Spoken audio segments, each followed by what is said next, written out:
Maro dia maro ny trano eva mandray anjara ao anatin'ilay hetsika nomezan-danja ny vokatra ireo tantsaha malagasy ny fiery-mandahy zany ny tianambara misedra olana ary mitaraina ireo pioplandy amin'izao fotoana izao misedra olana toy ny siampiariana rehetra ny siampiariana landy nefa ity vokatra raha ity isan'ny mampiavaka ny faritra ndray Fanosy.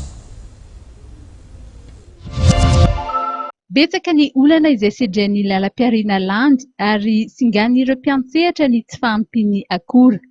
Marihana fa misy karazany roa ny landy.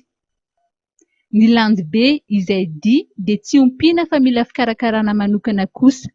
Raha iompy landy kely kosa dia tsy maintsy manana voaroy azo.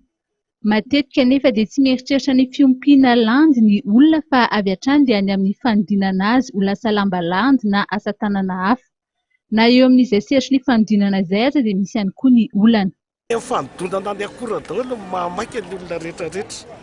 Any amin'ny fanodonana mazava ho azy zany fa rehefa kely ny akora entina miasa dia tsisy intsony ny vokatra ahodina dia voatery lasa mpandainga ny mpanodina rehefa avy eo.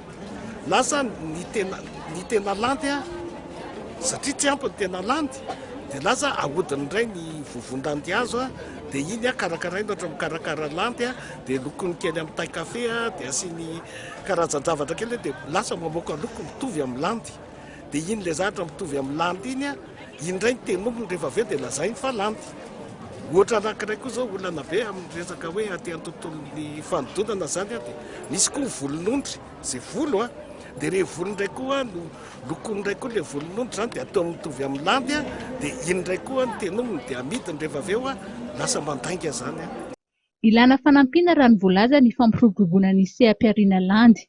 Ireo anjenierana mpianatra teo aloha dia efa saika nitsotro ronono avokoa ka entanina ireo tanora mpianatra ankehitriny mba hilofotra ihany koa eo amin'ny sehampiariana io.